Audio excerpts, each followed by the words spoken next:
हर कोई को अपने अपने तरीके से राजनीति करता है, हर कोई का अपना अपना तरीका है राजनीति का।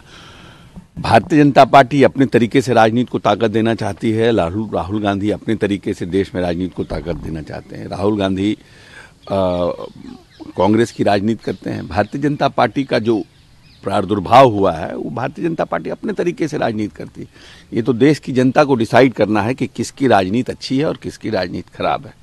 ये देश की जनता को देखना है। हर कोई अपने अपने तरीके से अपने वोट बैंक को बढ़ाने का प्रयास करता है। राहुल गांधी भी मणिपुर में जाके अपने वोट बैंक को बढ़ाने का प्रयास कर रहे हैं।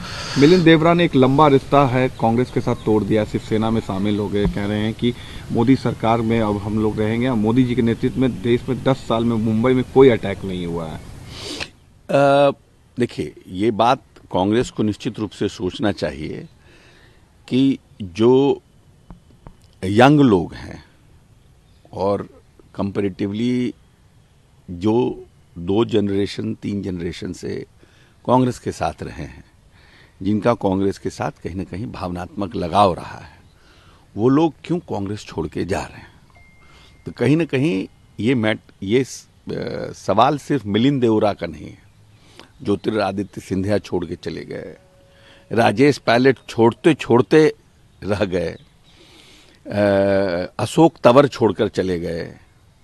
बहुत से ऐसे लोग हैं जो कोर टीम में, राहुल गांधी के कोर टीम में थे, जो राहुल गांधी के डिसीजन मेकिंग में इन्फ्लुएंस करते थे, वो लोग छोड़ करके जा रहे हैं। तो कहीं ना कहीं वर्किंग स्टाइल ऑफ वर्किंग कहीं ना कहीं गड़बड़ है, या फिर उन लोगों को कांग्रेस में अपना भविष्य दिख नहीं रहा है। तो सबसे पहले अपने लोगों के पास, कांग्रेस जो लोग उनके साथ हैं, उनको ये एहसास कराना कि आपका भविष्य हमारे साथ सुरक्षित है, इसमें कहीं ना कहीं कमी है।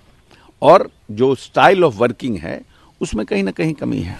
सर, सीट शेयरिंग को लेकर क्या फॉर्मूला रहेगा बिहार में? आप भी लगातार कह रहे हैं कि 17 पर आप लोगों की डिमांडिंग रहेगी। ये 17 सीट तो हम लड़े थे, डिमांड क्या है, 17 सीट हम लड़े थे, तो निश्चित रूप से हम 17 सीट चाहते हैं। बाकी तो जब लोग बैठते हैं, गठबंधन की पॉलिटिक्स बहुत आसान नहीं है, तो जब लोग बैठेंगे तो चर्चा होगी। क्योंकि 15 में हमने भी हम कांग्रेस के अध्यक्ष थे और जो गठबंधन हुआ था उसमें हम भी थे, बहुत लंबा डिस्कशन हुआ था और उसके बाद सीटें फाइनल हुई थी। तो नीतीश कुमार जी का दिल बड़ा था, जो उन्होंने उस समय हम लोगों को 41 सीटें दे दी, जिसमें 29 सीट हम जीते। तो बैठ करके बात करने का चीज है सब। तो कब तक फाइनल हो पाएगा सर लोकसभा? अब माननीय नेता तो कह चुके हैं कि भाई जल्द से जल्द हो। शरद पवार जी भी कह रहे हैं कि जल्दी होगा। हाँ, जल्द नहीं, हमारे नेता तो कह रहे हैं नीतीश जी कि जल्द से जल्द हो। जितना देर हो रहा है उतना नुकसान हो रहा है। तो इसमें कांग्रेस को जगह मिलेगी जिस तरीके से बिहार में डिमांड कर रहे हैं? देखिए, हम बार बार कहते हैं कि कांग्रेस एक बड़ी पार्टी है, भारतीय जनता पार्टी को रोकना है तो उसके लिए कांग्रेस को कहीं ना कहीं पैन इंडिया इनका इम्पैक्ट है, उनको सेक्रीफाइस ज्यादा करना पड़ेगा, उनको त्याग ज्यादा करना पड़ेगा। क्योंकि अगर भारतीय जनता पार्टी रुकती है तो उसका फायदा सबसे पहले भारतीय राष्ट्रीय कांग्रेस को मिलेगा। यानी कांग्रेस को ये मान लेना चाहिए जहां पर वो वीक है वहां पे उनके अलाइज को ज्यादा सीटें देनी चाहिए, जैसे बंगाल है, बिहार है और यूपी है। इन सब स्टेट में भाई आप फायदा किसको होगा? हम तो क्षेत्रीय दल हैं, हमारा फुटेज स्ट्रांग है, तो नेचुरली आपको जब फायदा आपको होगा तो त्याग भी आप ही को ज्यादा करना पड़ेगा।